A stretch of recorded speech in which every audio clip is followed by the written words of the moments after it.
Hello everyone. So let's continue where we left yesterday. We'll start with Ind AS 19.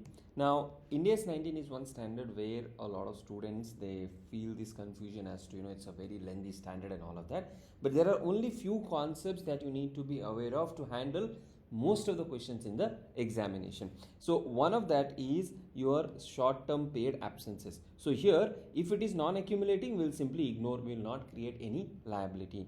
Then if it is accumulating, whether it is vesting or non-vesting, vesting means encashable, non-vesting means non-encashable, in both these cases we'll create a liability based on expected encashment or future leaves multiplied by the salary per day which is given in the question. Okay, so in this scenario, we will only consider accumulating, whether vesting or non-vesting will create a liability. Then we have defined contribution and benefit. Contribution plan is where the contribution is defined. The employer does not carry any further liability or risk, and employee will get whatever the plan has, right? Benefit plan is where the benefit is defined, the risk falls upon the employer.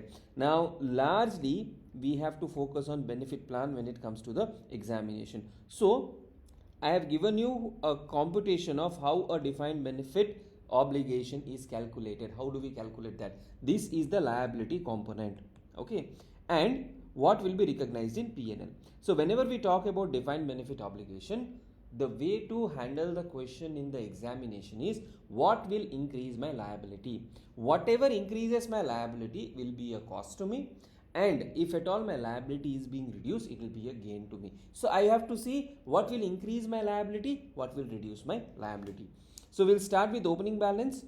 Current service cost for the current period will increase my liability. Interest cost generally on opening balance, this is what Ind AS says, but ICAI has considered some AS 15 principles, and in some cases even during mid-year contribution they have added the interest cost. That should not be the case, because Ind AS 19 is very clear, it is on opening balance only. But institute, the way institute is, they have done that. Then past service cost, if there is any past service cost, that will increase my liability. If there is a gain, which is a negative item, it will reduce my liability. Actual loss, if I incur a loss, it will increase my liability. If there is a gain, it will reduce my liability. If any benefit has been made, if any benefit payment has been done, means if I have made any payment to the employees, this is settlement, it will reduce my liability. This will correspondingly reduce the plan asset also. Any gain on settlement will reduce my liability, any loss on settlement will increase my liability. If you understand it this way, it becomes very, very easy. And very importantly, actual gain or losses will come in OCI. That is what you have to understand. Alright. Now, what is recognized in P&L? Current service cost. So whatever is the current service cost, interest cost, past service cost. So whatever past service costs are there, even those are accounted in P&L. Gain or loss on settlement, and service cost is the total service cost, current service cost, past service cost, and gain or loss on settlement. Actual gains or losses are accounted for in OCI. So we'll account that in OCI. Actual minus expected return, whatever is the difference, that also will be accounted as a part of OCI. Now, sometimes we get a question which asks us to compute what is the actual return on plan asset. How do we do that? You will start with opening balance of plan asset, add any contribution received. Contribution received increases my plan asset. Benefit paid will reduce my plan asset. What is the expected closing balance? What is the actual closing balance, which is the fair value? Difference is the actual return.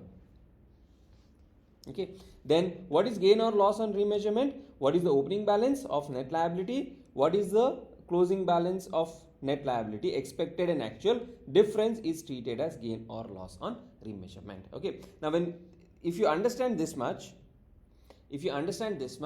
most of the questions in the examinations are taken care of. Okay, so we'll have a look at the questions now on Ind AS 19.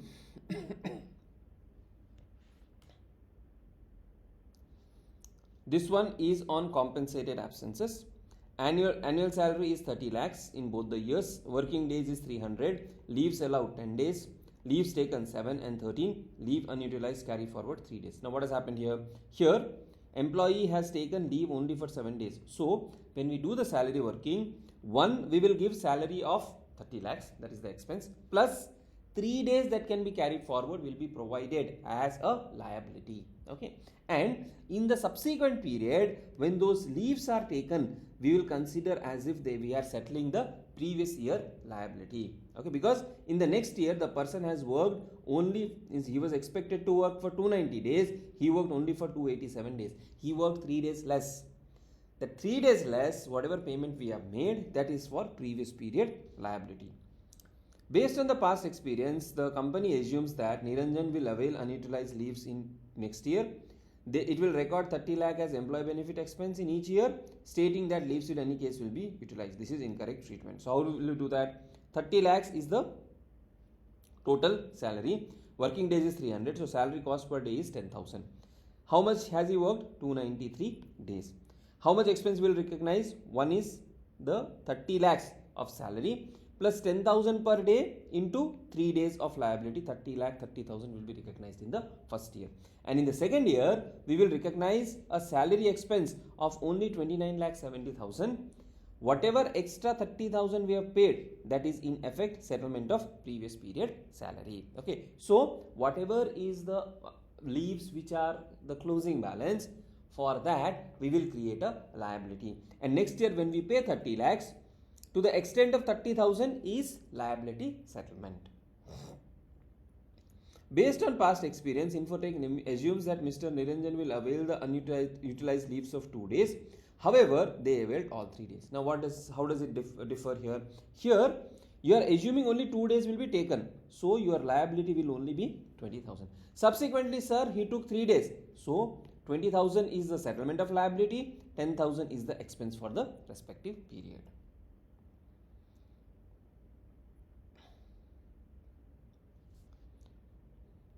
Then let's look at this one where we compute the projected unit credit method. We use the projected unit credit method and compute the liability. This is with respect to defined benefit plan. A company has an employee benefit plan which involves a lump sum payment to employee on termination of service that is equal to 1% of final salary for each of the year of service. Consider salary in year 1 is 10,000 and assume to increase at 7% each year. You are required to show the benefit attributed to year-on-year basis and the obligation for an employee who is expected to leave at end of year 5. Now what is happening here? The employee will leave after 5 years. So when he leaves after 5 years, what will be the salary? 10,000 into 1.07 to the power of 5. We'll compute this. Okay. Based on this, we'll pay 1% of the salary as the payment. So the amount comes to 13,108, 1% comes to 131, for 5 years it is 655. Okay. This 131 is attributable to 5 years. 131 for year 1, 131 for year 2, 131 for year 3, 131 for year 4, 131 for year 5. We are paying these amount when at year 5.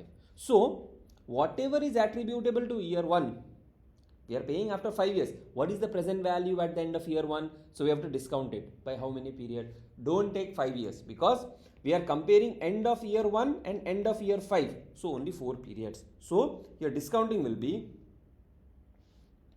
131 for 4 periods, 3 periods, 2 period, 1 period and 0 period. So this is the present value factor. What does this indicate?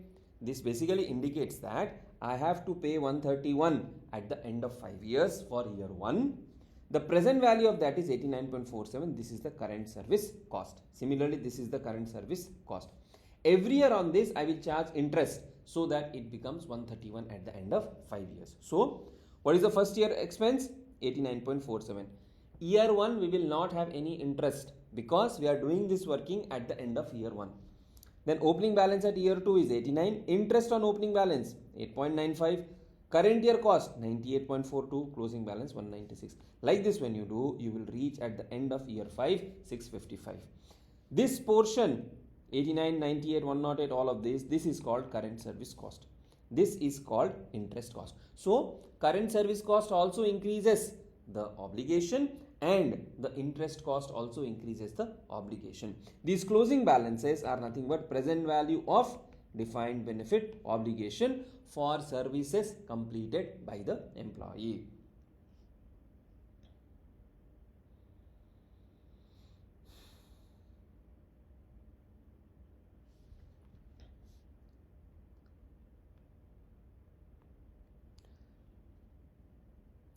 RKA Private Limited is an old company established in some year. The company started with a very small capital base and today is one of the leading company. All of this is nonsense. Company has a large employee base. And one more thing, off late we have been seeing that they are giving this extra unnecessary information and making the questions lengthy. So because you can't skip also. You don't know what important information is given in that part. So you must be quickly skimming through that part and striking off whatever is not needed. Okay. The company has a large employee base. Okay. They provided for defined benefit plan to its employees. Following is the information.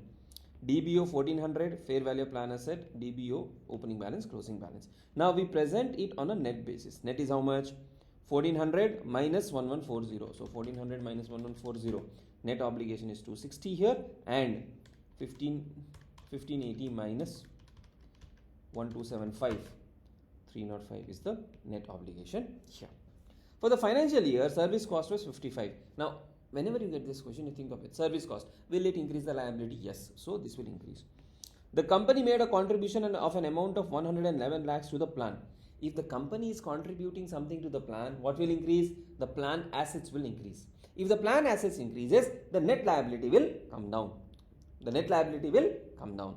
No benefits were paid during the year. So, no benefit was paid. Consider a discount rate of 8%. Why is this 8% important? On the opening balance, whatever is there, you will charge the interest.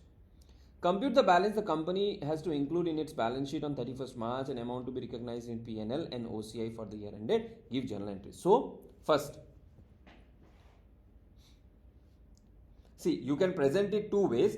One is tabular format, another one is ledger format. Whatever format you are comfortable with, you please follow that format. Don't change the format just before the examination. Okay. So, opening balance 260. Interest cost, how much? 8%. So, on 260, if you calculate 8%, you will get 20.8. You can do separately for obligation and plan asset as well. Then, service cost. Service cost will increase the liability. It will increase the liability. Contribution will increase the plan asset, will reduce the net liability. Because net liability is what? Net liability is total liability, DBO minus asset.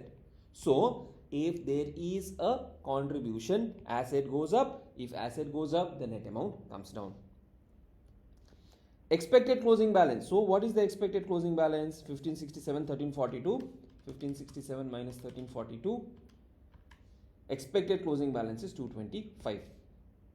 Okay. What is the actual closing balance? 305. This difference between these two, 225 and 305, is basically your change or remeasurement gain or loss. That includes actual gain or loss on the liability side and remeasurement of plan asset on the asset side. Because whatever is the expected closing balance versus actual closing balance, the difference is remeasurement gain or loss. And whatever is the obligation, the changes, this is actuarial. Actually, all of this arises from actuarial estimates and changes in returns. Okay. So, net amount of 80.2. This will go to OCI. So, what will go to P&L?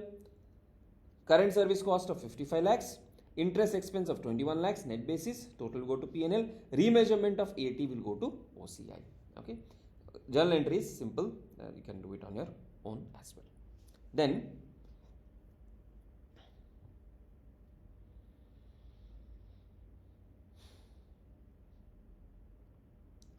A Limited prepares its financial statement on 31st March each year. It operates a defined benefit retirement benefit plan on behalf of current and former employees. They receive advice from actuaries regarding contribution and overall liabilities. So, all of this is not required.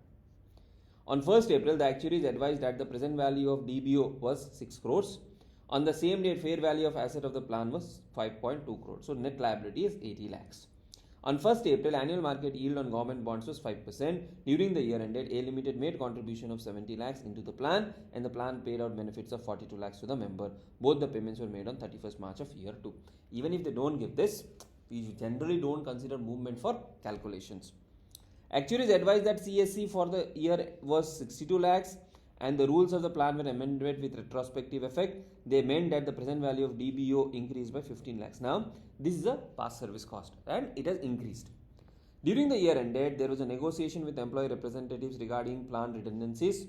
The negotiations were completed shortly before the year end and redundancy package were agreed. The impact of this redundancy was to reduce the DBO by 80 lakhs and they made payment of 75 lakhs to the employees settled by the redundancy. So whenever there is a negotiation, now what is happening here? Here it is like a settlement. Okay, there is a settlement. What is the settlement? We will reduce the liability by 80 lakhs and will pay 75 lakhs for settlement. They were made out of the plan assets. The actuaries advised the present value of defined benefit obligation was 6.8 and the DBO was, the plan asset was 5.6. Examine and show the treatment. Now, when you get so much information in the question, you tend to get lost because there is way too many information. What to do? Take one by one the information and plot it in a tabular format or ledger format, whatever is convenient to you. Okay, so what is the opening liability? 8,000. Current service cost will increase the net liability. Past service cost will also increase the net liability. Net finance cost. How did we get net finance cost? See, they said the interest rate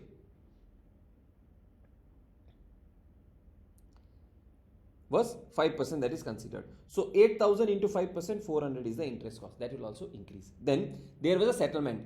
We reduced the liability by 80, but we settled only 75. So 500 is the gain there. Contribution to the plan. Whatever we contribute to the plan, this will reduce the net amount. Remeasurement loss is the balancing figure and liability at the end of the year is 12,000. Now here, what is the question? Examine and how the event should be reported in the financial statement. So, current service cost will be presented in P&L, past service cost will be taken to P&L. So, current service cost 62, past service cost will go to P&L.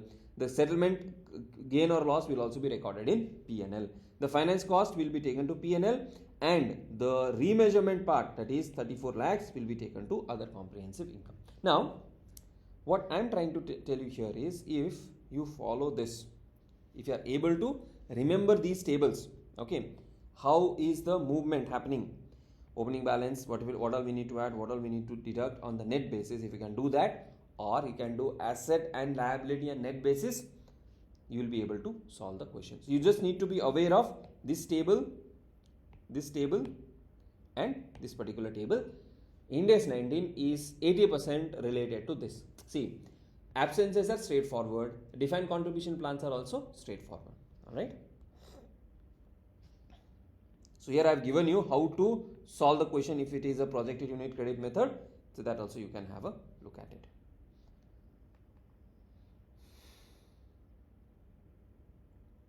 Then we move to Ind AS 115. Now, as far as Ind AS 115 is concerned, I understand there is way too much theory. Okay. But what you need to be aware of is, what are the 5 steps? Okay, you should remember those 5 steps. The best thing and the most important thing that you need to know is how will we allocate? How will we allocate the transaction price to various performance obligation? Okay, that anyways you will be able to do. Apart from that, there are specific type of questions where you should put focus on. See, if something is related to transfer of control, whether the control has been transferred or not and all of that, those you can figure out by looking at the question. You need to be aware of various types of questions, and this is one chapter which has way too many variety of questions. Okay, so are you able to understand, okay, for example, how to account for variable consideration, or how to account for discount, or how to account for when, let us say something like there is an elevator question. Okay, when elevator is sent to the site and no other work is being done, how to account for in that cases. Then how to account for warranty type cases. So specific type of questions, one question each also if you are able to do, this standard will be manageable in the examination. Okay, so let's look at the questions which I have selected that will actually help you understand how to handle questions from 115. An entity promises to sell 120 products to a customer for 1,20,000. The product are transferred to the customer over a 6-month period. The entity transfers control of each product at a point in time. After the entity has transferred control of 60 products, the contract is modified to require the delivery of an additional 30 products. So whatever was there, we are adding 30. That is total of 150 to the customer at a price of 950, which is the standalone price for such additional product at the time of placing the additional order. The additional 30 products were not included in the initial contract. So here what has happened? Here it is a modification. Now modification in both leases as well as modification in 115, the underlying principle is the value of additional, let's say in case of leases, the increase in scope, or here increase in product. is the additional price commensurate with the additional goods provided. Now here they are saying yes. So what happens in that case? The 30 additional products will be treated as a separate contract. So you continue to account for existing contract in the existing manner, and new 30 units you will account for it separately as a separate contract. Then Growth Limited enters into an agreement with the customer for infrastructure outsourcing deal. Based on this, the Growth Limited determines that customizing the infrastructure will take 200 hours. After incurring 100 hours, they agree to change the aspect of the project and labor hours is increased by 50. So 200 now becomes 250 at the rate of 100 per hour. The rate has also changed, 150 and 100. Determine how the modification will be accounted. Now here it's a single contract and the remaining goods and services are not distinct. Okay, that's one thing. Second, the prices also change. In such cases, what do? We do something called as cumulative catch-up adjustment. We'll do the adjustment. How do we do the adjustment? First, compute how much of revenue has been booked. We have worked for how much? 100 hours. 100 hours has been worked and contract price is 150. So, how much has been booked? 150 is the rate, which is the originally agreed rate, and how much revenue has been recognized? They have already worked for 100 hours. They have already worked. So, revenue already booked is 100 into 150, 15,000. That is already booked. Revenue already 100 hours into 150. We have already booked 15,000 of revenue. Now, what has happened? Now, they have revised the entire rate. They have revised the entire rate. How much is the rate now? 250 hours. 200 hours at 150, 50 at 100 is equal to 35,000. For 250 hours now we will charge 35,000. So what is the per hour rate? Per hour rate has come down to 140.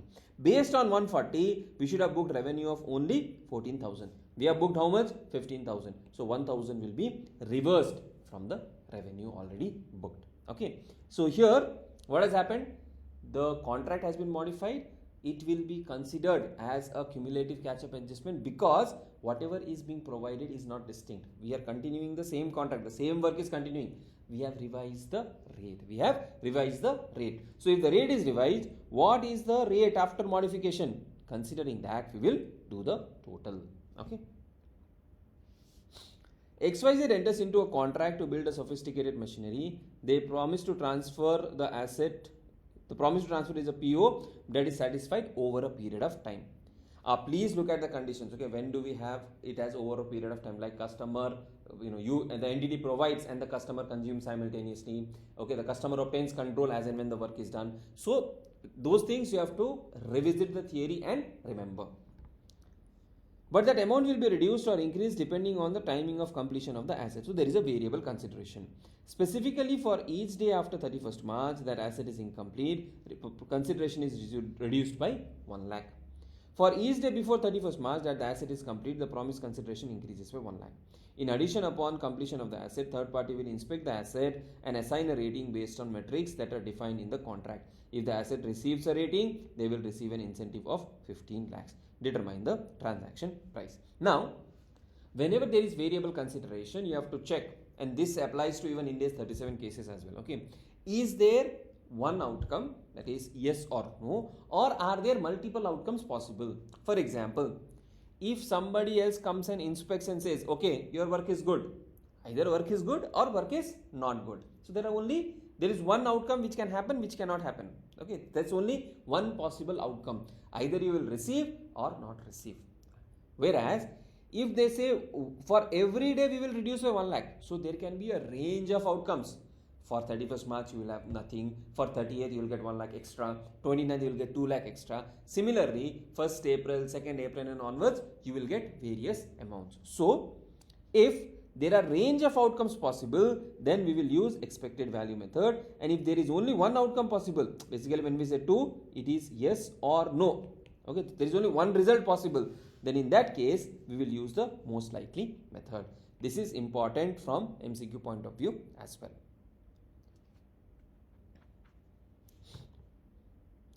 Similarly, here you can see 15% bonus if it is completed by 30th month, 10% if 48%, 5%, 15%. So here again a range of outcome is possible. So we will follow expected value method. Expected value method means what is the bonus entitlement, probability into amount we will do. So when there are only two possible outcomes, yes or no, in that case we will take the most likely amount. Most likely means which has more probability, happening or not happening. If happening has more probability, we will take the happening one. So here they have said 60% likely that it will get the quality bonus. So that is what you will consider.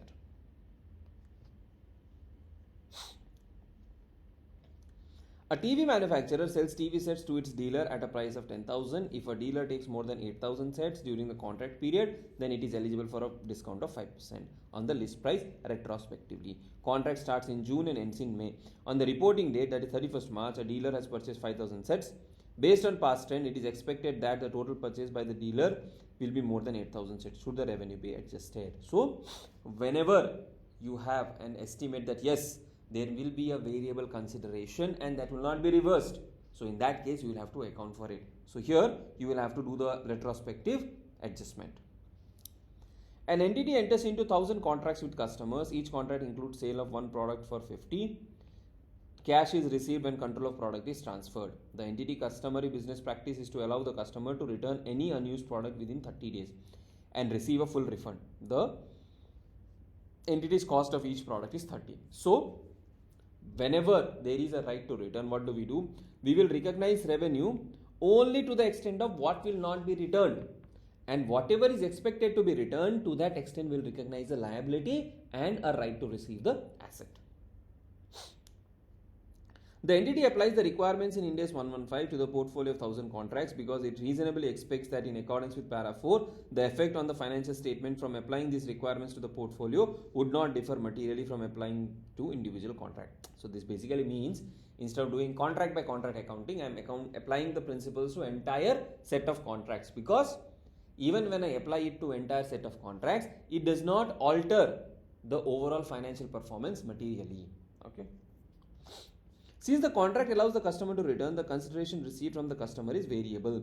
To estimate the variable consideration to which the entity will be entitled, they use the expected value method, because the method that the entity expects to better predict the amount of consideration to which it will be entitled. All GAN only. The entity estimates 970 products will not be returned. Now in that case, what will happen? So you will recognize revenue only to the extent of 970 products, and you will recognize a refund liability for whatever you have to refund in the future, that is for 30 products, and you will create an asset for right to recover the products, that is 30 multiplied by 30, which is the cost. They have mentioned the cost also, I think. Cost of each product is 30. So the right to receive the asset is 30. They will recognize that asset, right to receive the asset at 30. ST Limited enters into a contract with the customer to sell an asset. Control of the asset will transfer to the customer in 2 years. Performance obligation will be satisfied at a point of time. Contract includes two alternative payment options. Payment of 5,000 in 2 years when the customer obtains the control. Payment of 4,000 when the contract is signed. Customer elects to pay 4,000 when it is signed. Now, what is happening? We are accounting for it. We are accounting for it after 2 years. Means the sale is happening after 2 years. We have received advance. And whenever the transaction happens, and if you either receive advance or if you give the customer some credit period, then there is a financing component. The entity determines that the rate should be used in adjusting the promised consideration is 6%, which is the entity's incremental borrowing rate. The interest rate implicit in the transaction is 11.8%. Okay. Now, what is this 11.8%? So, here what has happened? 4,000 when the contract is signed and the customer pays 4,000, and you will receive how much? 5,000 after 2 years. So, 4,000 into 11.8% for the first year plus is equal to into 11.8% plus is equal to, if you do, you get 5,000. But the entity says 6% is the rate. 6% is the rate. So in that case, what we will do? We will consider 6% as the rate. So you have received cash of I think there's 100 unit. Okay. So cash, whatever is received upfront, it's only 4,000, not 4 lakhs. Okay. So 4,000 is the cash received. On this, you will provide interest for 6% for 2 years. So 4,000 into 6%, 240 plus is equal to into 6%. So 254. 254 plus 250, 494 is the interest. And when finally the performance obligation is satisfied, the contract liability amount will be transferred to revenue. Okay. Now here, though the interest rate implicit is 11.8%, they determined that the rate that should be adjusted in the consideration is 6%, which is the incremental borrowing rate. So because I can borrow at 6%, I will consider 6% as the relevant rate. Now here is a case where we have to allocate discount amongst different performance obligation. An entity regularly sells product XYZ individually, thereby establishing the following prices: X, Y and Z, 50, 25, 45. In addition, the entity regularly sells Y and Z together for 50. Y and Z together for how much do we sell? 50,000. 45 plus 25 is totally 70, but they sell it at 50. The entity enters into a contract with a customer to sell product XYZ in exchange for 1 lakh. So totally you are charging how much? 1 lakh. 50,000, 25, 45, total is 120, we are charging 1 lakh. But if you see, 120 to 1 lakh, whatever is the difference of discount is how much? 20,000. And this 20,000 generally I give for Y and Z. Generally I give for Y and Z. Y and Z is independently sold for how much? For 50,000. So when Y and Z is independently sold for 50,000, their standalone selling price being 70,000, what do? The discount of 20,000 is fully attributable to Y and Z, and we'll allocate to 25 and 45 in that ratio. Okay. The entity enters into a contract with a customer to sell product X, Y and Z as described in case A. The contract also includes a promise to transfer product alpha. The consideration in the contract is 130. The standalone selling price for product alpha is highly variable because entity sells product alpha to different customers for a broad range of amount. Determine the standalone selling price using the residual approach. So, similar to case A, we are selling everything at 1 lakh and we were selling it at 1,30,000. So, in that case, what will happen? The total amount is 1,30,000. Anyways, X and Y we sell, X, Y and Z we sell at 1 lakh. So 30,000 will be attributable to alpha using the residual approach. Same facts in case B, except transaction price is 1,05,000 instead of 1,30,000. Now in that case, what has happened? Your transaction price is 1,05,000. Your range is 15 to 45. Okay, your range is 15 to 45. So because the range is 15 to 45, then in that case what you have to do, the residual approach will not give a proper allocation because you are giving at 105, whereas if you follow the residual approach, alpha is only 5,000, but alpha's range is given to be 15 to 45. So it does not give us a proper approach, and hence we will allocate it based on relative standalone selling prices. That is, whatever is the relative standalone selling price, based on that we will do the allocation.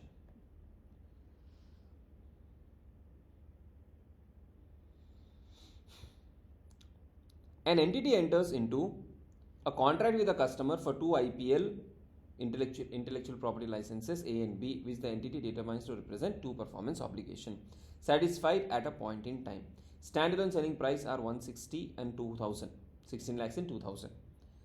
The entity transfers license B at inception of the contract and license A 1 month later. Case A, variable consideration allocated entirely to 1 performance obligation. The price stated in the contract for license A is a fixed amount of 16 and license B is 3% of the customer's future sales of the product. For purpose of allocation, entity estimates sale based royalty to be 2 lakhs. Allocate the transaction price. So case A, what has happened? In case A, there are 2 intellectual property licenses, license A and license B. License A price is 16 lakhs, license B you are estimating 20 lakhs. So how do we allocate it? As per Ind AS 115, variable consideration should be allocated to a specific obligation if variable payment relates specifically to the obligation and the allocation is consistent. So what do? License A we will say 16 lakhs and license B 20 lakhs is the royalty based payment, right? It is specifically to license B. whatever percentage we get is only for license B. So we will allocate fully to license B, we will not allocate to license A. Variable consideration allocated on the basis of standalone selling prices. The price stated in the contract for license A is a fixed amount of 6 lakhs and license B, the consideration is 5% of customer future product. Entity's estimates of sale based royalty is 30 lakhs.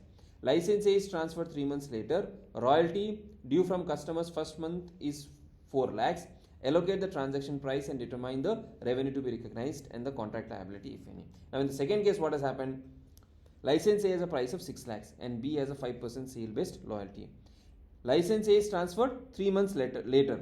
So we have to consider at what point of time we will recognize the revenue. The variable consideration should be allocated to only one obligation if it reflects the standalone price.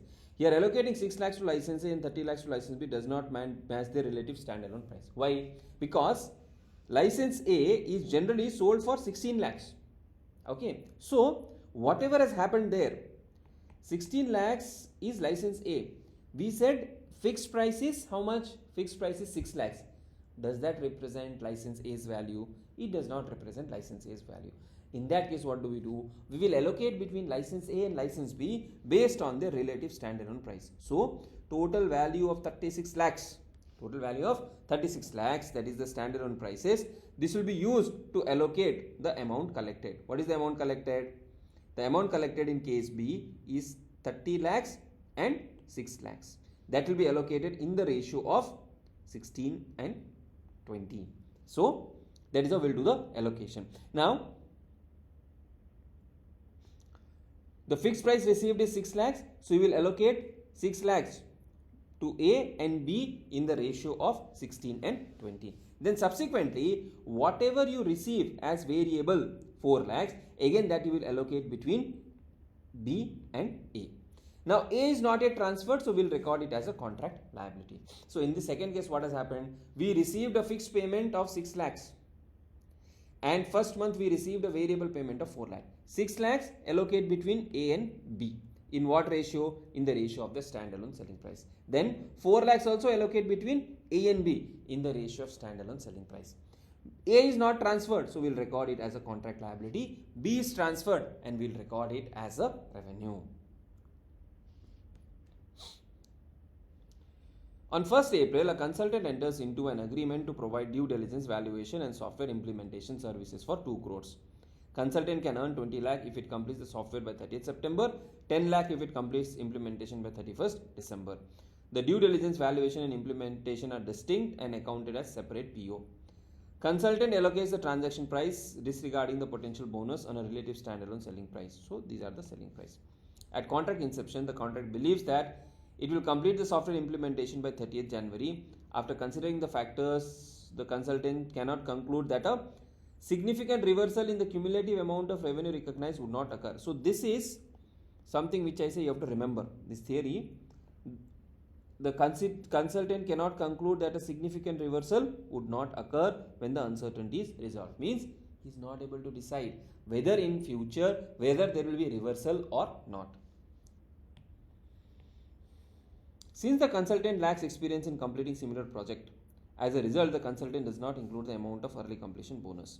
On July 1st, the consultant notes that the project has progressed better than expected and implementation will be completed by 30th September. As a result, the consultant updates its transaction price to reflect a bonus of 20 lakhs. After reviewing its progress on 1st of July, consultant determines that it is 100% complete in satisfying the PO and valuation and 60% in satisfying the PO for software implementation. So, 100% for due diligence and valuation and 60% for implementation determine the transaction price. Now each service is distinct. Due diligence is distinct, valuation and implementation is distinct. And variable consideration is for implementation. On 1st of July, better than expected project progress, the consultant revises the forecast and hence the bonus of 20 lakhs is probable. So what we will do here, instead of 1 crore, now we will take it to 1.2 crores as performance, the overall standalone selling price. The completion state is so much, so bonus is allocated entirely to the software implementation service and the cumulative revenue for software implementation is 60% of 1.2 crores. So here if you see, the total is 2 crores allocated like this. So this you will recognize, this you will recognize. On this, based on whatever is the completion into 1.2 crores, we will recognize the revenue of 72 lakhs.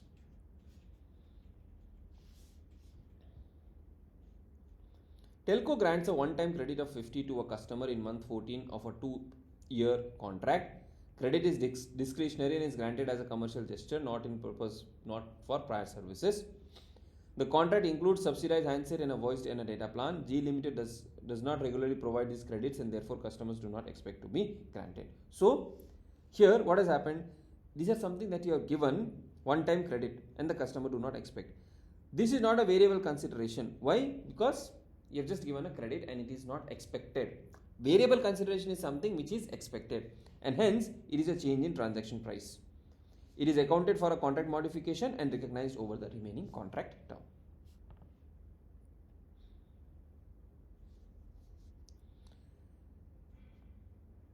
An entity Moon Limited, which manufactures auto components, enters into a 2-year contract. A car manufacturer, contract value is 20 lakhs. Additionally, they agree to pay 4 lakh for compensation for storage. The storage is controlled by Venus and will utilize exclusively to store goods received from Moon. What will be the accounting treatment? So here what has happened, here there are two things. One, you are paying total contract value of 20 lakhs and 4 lakhs as compensation for the facility, which will require certain modification to accommodate the component. Now here, who is manufacturing? Moon is manufacturing the auto components with a and they have entered into a contract with a customer. Customer is Moon, Venus. Now please note, Moon is paying 4 lakhs. The customer is not paying. So here, whenever there is a consideration payable to the customer, it should be treated as a reduction in transaction price, unless it is in exchange for distinct goods or services that the customer provides to the entity. Now here, is there distinct goods and services? How do we check that? If there are distinct goods and services, basically if some amount is being paid by the supplier to the customer, you have to ask, is the supplier getting something in return? Like, I may have let us just say for example, we have faculties, okay, we pay to the faculty. Sometimes faculty also pay us to take some classes for their article students, for example, okay. Now there, when the faculty pays me, I am providing distinct services, so that you have to check. Since Moon Limited does not obtain the control of the facility, the 4 lakh payment is not for distinct goods or services, but rather cost incurred to facilitate the contract, and hence the transaction price is 16 lakhs.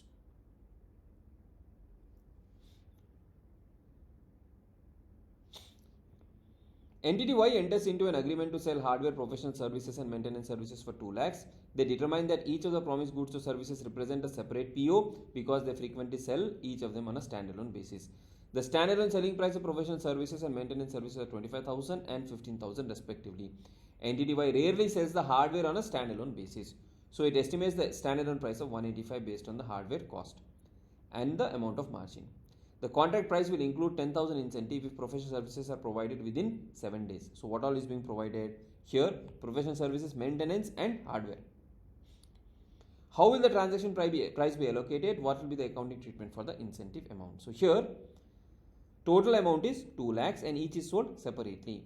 Hardware 1,85,000, professional 25, this is 15. So based on this valuation, you will do the allocation of the contract transaction price of 2 lakhs. Now what is the incentive? Incentive is 10,000 for professional services. So entirely it will be allocated to which service? Professional service only. This is one question which keeps on coming up in the examination. This is where there is a contract to construct kind of a thing and the transaction price is given and directly you deliver some equipment to the customer's premise and the control is transferred to the customer. Now typically if you say once I deliver this 15 lakhs of worth of product, and if I treat this as completion, it will not give a fair representation. So in such question, what we need to do, the total transaction price of 50 lakhs, we have to split between what is the elevator component and other component. So in that case, what you will do, the total transaction price is 50 lakhs, okay. Elevator cost is 15, other cost is 25. So completion of this 15 lakhs, you will keep it aside and you will see completion only on 25 lakhs. So Progress completed is 5 lakhs, so 20%. So revenue how much will be recognized? You will remove 15 lakhs of elevator from this 50, so you are left with 35 lakhs. So on 35 lakhs, you will apply the percentage completion and check the revenue. And 15 lakhs of elevator revenue will be recognized only to the extent of cost.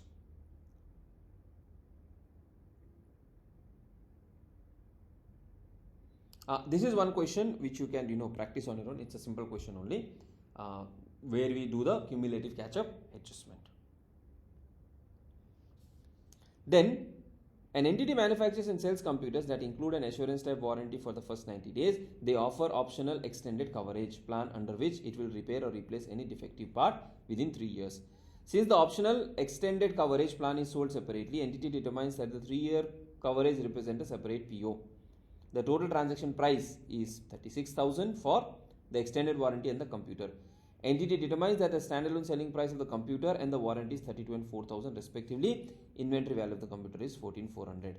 They estimate that it will incur 2,000 in cost to repair the defect that arises within 90-day coverage period for assurance type warranty. So now here what has happened? Two things. One, you are paying a total of 36,000. Okay, total of 36,000 is being paid. Now this 36,000 we will have to split between the revenue and the other component. Now here it is same. See, 36,000 is the total transaction price and they have estimated 32 and 4. So 32,000 will recognize revenue, balance 4,000 will recognize as a liability. Now this 4,000 of liability will be accounted over the period of contract. Then this 2,000 of expenses for warranty, this is treated as per Ind AS 37 as warranty expense and accrued warranty cost. Okay, so this 2,000 comes from your Ind AS 37 provisions, and we will recognize cost of goods sold as 14,000, which is the cost of inventory.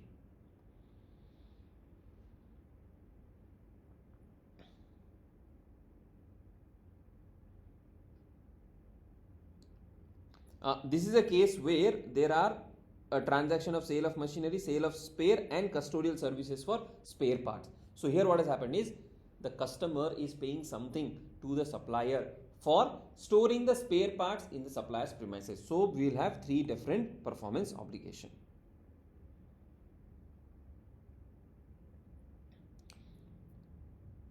Then we have things related to point and all, how to account for it. And sometimes there is a material discount case also. Material discount or right to material discount is where, let us say, a customer buys 1,000 rupees of product.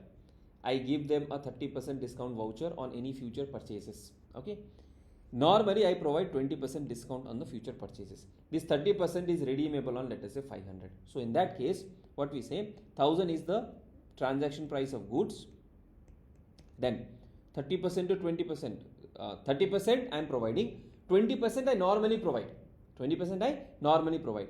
And I assume 500 is the redemption value. So, right to material discount is 500 into 10%. So, I am giving 50 worth of benefit. So, 1,000 will be allocated between 1,000 and 50. Okay. So, that is one kind of case.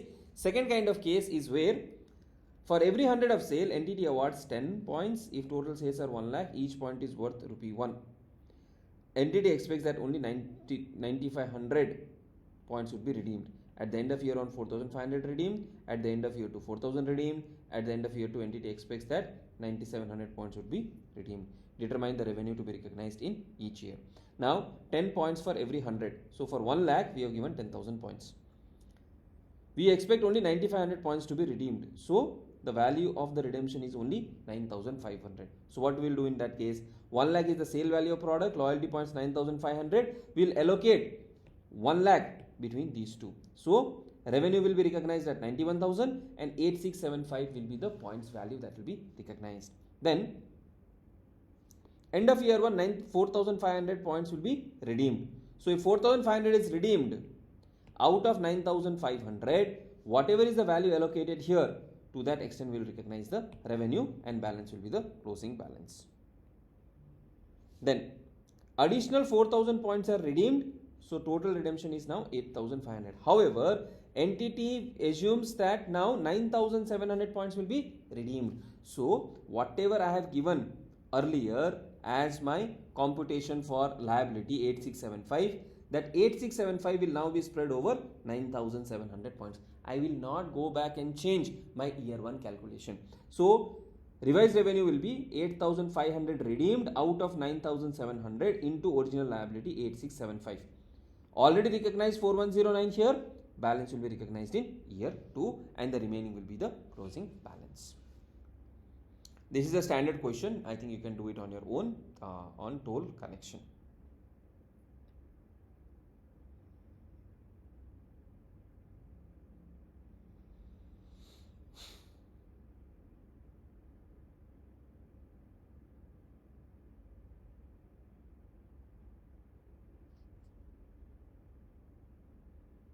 Remaining is also, this is also a straightforward question. We'll do this one. A Limited is a company which is in the business of manufacturing engineering machines and providing after-sales services. The company entered into a contract with Mr. Anik to supply and install a machine on 1st of April and to service this machine on 30th of September and 1st of April. Cost of the machine is 160. It is possible for the customer to purchase both the machine and the maintenance separately. They are obliged to pay how much? 4 lakhs. The prevailing rate for 1 year credit granted to trade customers in the industry is 5% per 6-month period. As per experience, servicing of the machine sold to Anik is expected to cost 30,000 to perform the first service and 50,000 to perform the second service. Assume actual costs are as expected. When A Limited provides machine to the customer in separate transaction, it earns a margin of 50% on cost. On 1st April, cash selling price of the machine sold to Anik is 251. So machine alone is 251. 30,000 is the cost for first service, 50,000 is the cost for second service, and 50% is the profit margin. The promised supply of machine model Pi and maintenance service obligation are satisfactorily carried out in time by the company. Segregate the component of the transaction for recognition criteria, calculate the amount of revenue, prepare journal entries, and draft an extract showing how the revenue could be disclosed. Now here it's a lengthy question. Okay, 12 marks question, lengthy question. First, cash price of the machine is 251,927, that is given, correct? Cash price of the machine is given to be 251,927 and 5% is the interest that is generally charged. So the opening balance is 251, that is the cash price. Please remember, we will recognize our sale on cash price basis only, and this interest income will be recognized separately. That's the first thing. Second, for services, how much is received? 45,000 is received in the first year because 30,000 into 150% and 50,000 into 150%. That is how it is received. So 251,927 plus 12,596 plus 45,000, that is the closing balance. Then 309 opening balance, interest and services, if you add, the closing balance is 4 lakhs. 4 lakhs is received on 1st of April of 19 after 1 year. Now,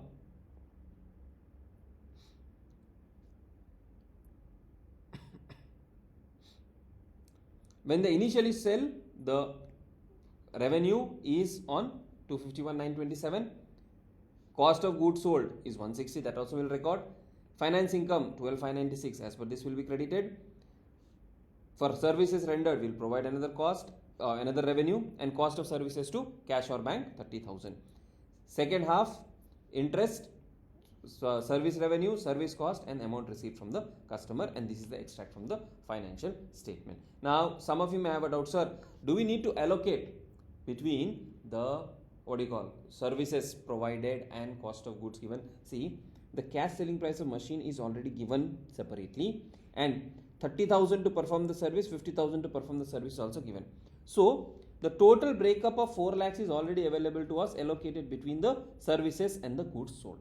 If this was not 4 lakh, but if this was some other amount, then we would have done the split or we would have done the allocation. All right.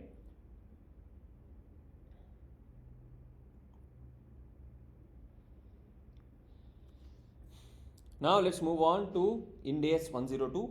A very highly scoring standard, provided you don't make computation. Please follow a structured tabular approach or whatever approach you are following. I see students writing in paragraphs and wasting a lot of time in Ind AS 102 questions in the recent review of FR certified copies. That is what came to my mind. So I think that is something which we should be avoiding. Okay, so here there are two categories. One is share appreciation rights, which is a liability, and the other one is equity settled transaction, which is equity. Please keep in mind, for equity settled transaction we will take fair value of options on grant date. That's it. After that, equity settled transactions, we will not change the fair value, we will only change the number of employees. Okay, whereas when it comes to liability, we will remeasure the liability at the end of each period considering the fair value of the share appreciation rights. If you remember these two things, half of the problem in the chapter is done. Then students get confused between whether we should take fair value, intrinsic value, stock price, market price. What should be taken? Always take the fair value only. This will be given to in the question and you will accordingly do it. Okay, now the pattern that I normally follow and which you can also do: fair value of option granted, expected vesting 91%, 89%, 82%, you can write like this. This is number of options, not fair value. Total expected vesting, then how many years completed? 3 years. 3 years is the vesting period. So first you will do 455 divided by 3 multiplied by 1, here multiplied by 2, here multiplied by 3. This is the cumulative expense to be recognized. How much is already recognized? You will write in the next column, and the balance expense to be recognized will be in the third column. Okay. So for example, in year 1 you have recognized 151. So in year 2 you will subtract 151. In year 3 151 plus 145, 296 you will subtract. If you follow this order, no, cumulative already recognized, balance to be recognized, your work will be done.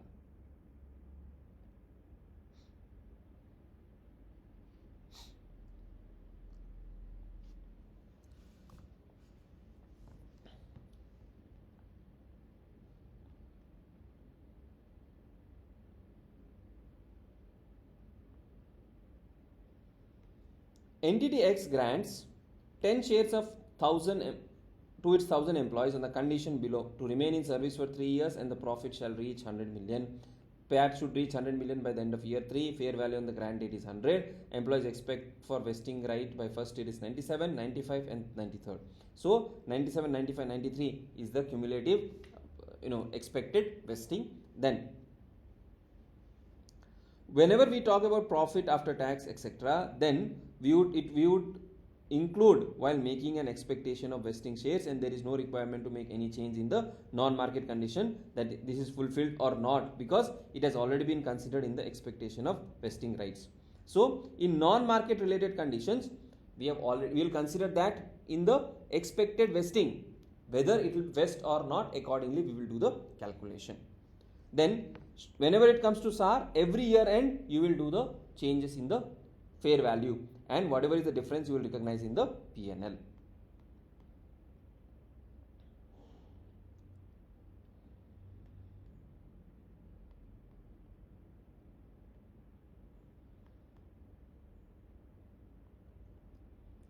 Ankita Holding grants 100 shares to each of its 500 employees on 1st of January. The employees should remain in service during the vesting period. Shares will vest at the end of the first year if the company increases earning by 12%. Second year if the company increases earning by 20% over the 2-year period. Third year if the entity increases by more than 22% over the 3-year period. Fair value is given. Now in this scenario, what you need to keep in mind is that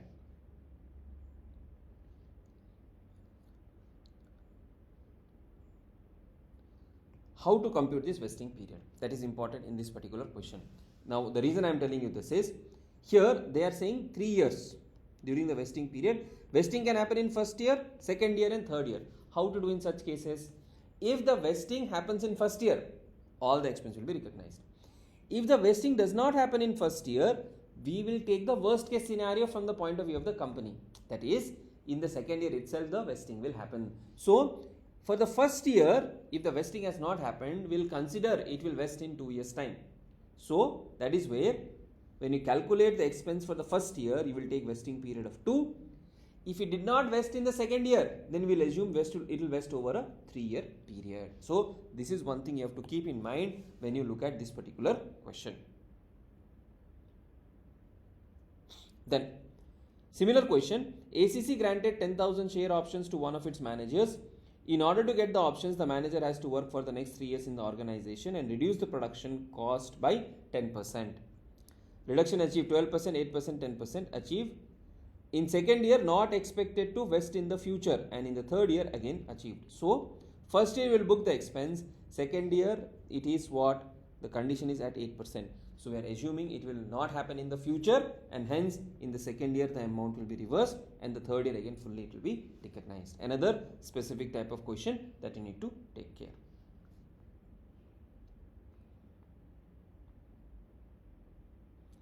Then if share options are granted to the employees of subsidiary, then what happens? Whatever is the value that we account for the subsidiary, it is a contribution from the parent, so you will credit to equity.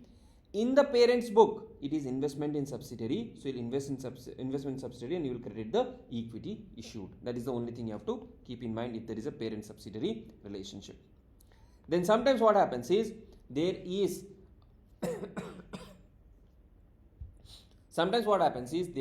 a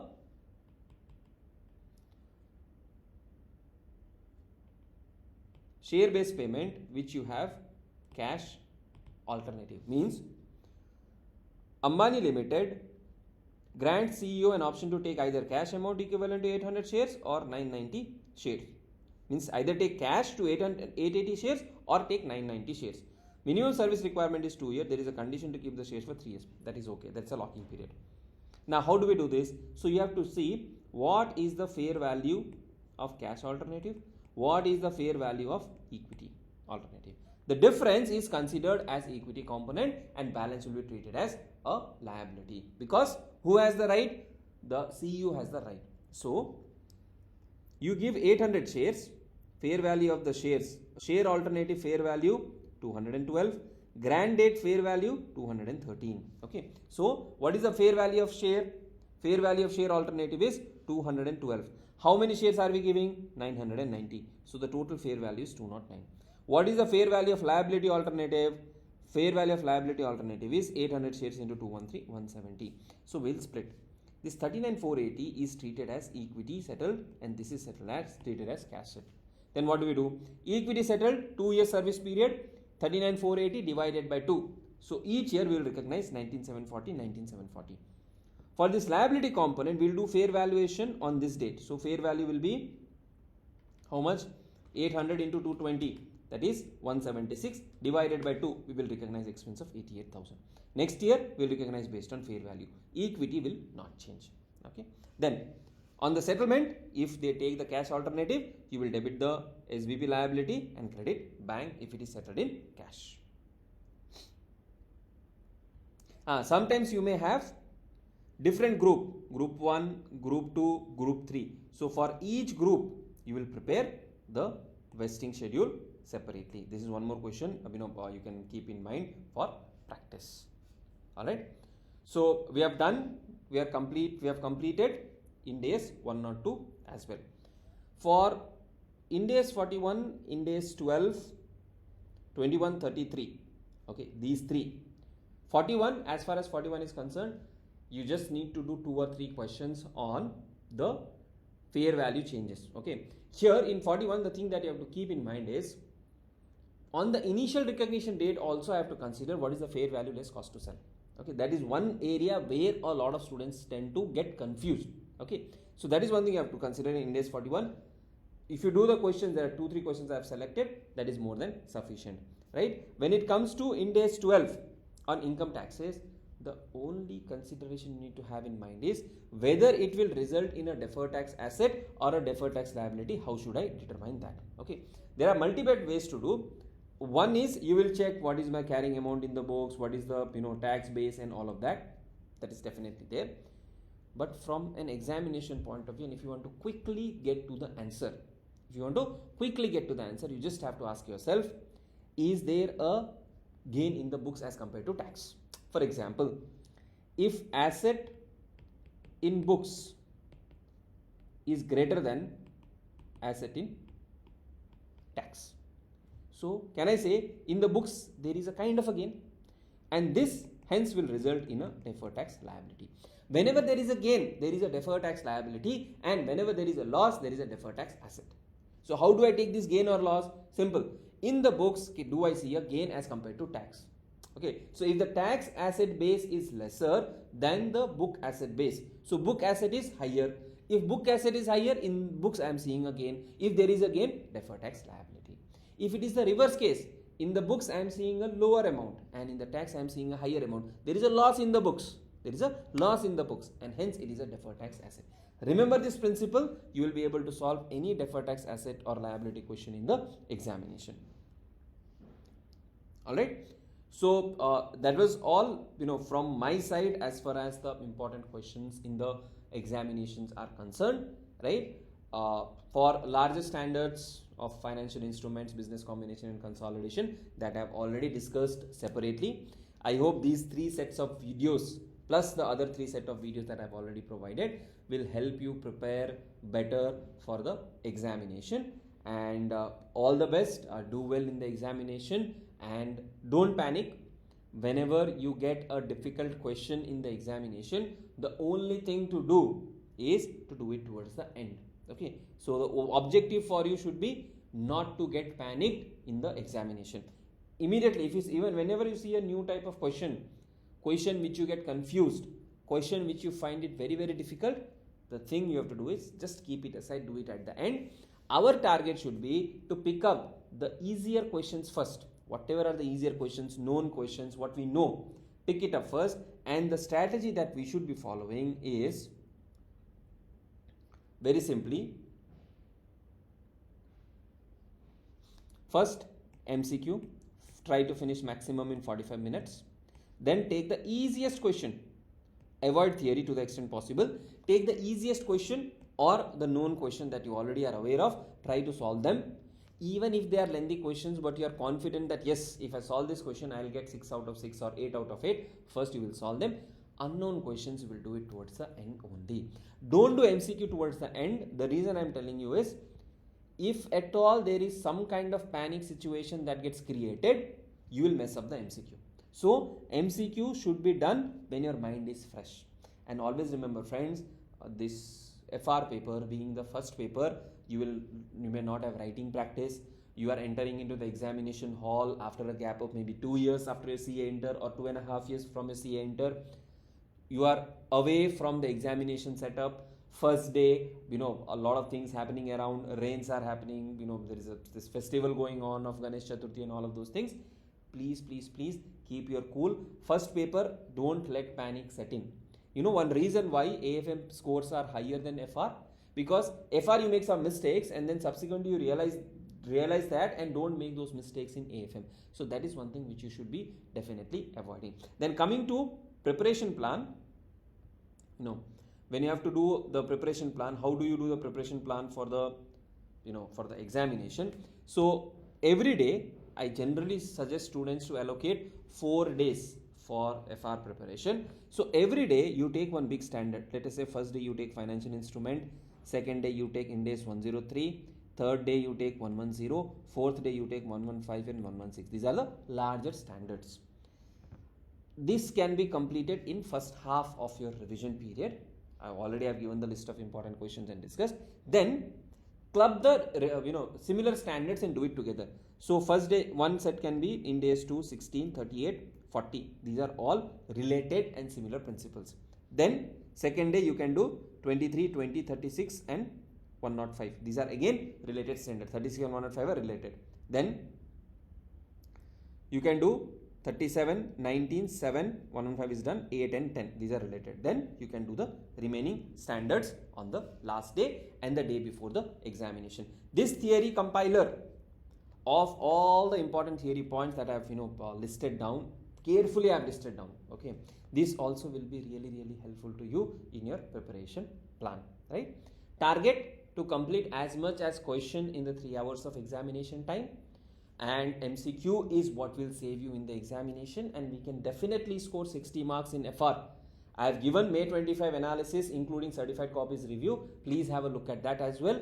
How we need to pick up questions while writing it in the examination. I wish you all the very best for your examination, and if you have any further requirement, question, or you want something from us, do put a comment, drop a comment here, and we'll be more than happy to address that. Thank you and all the best.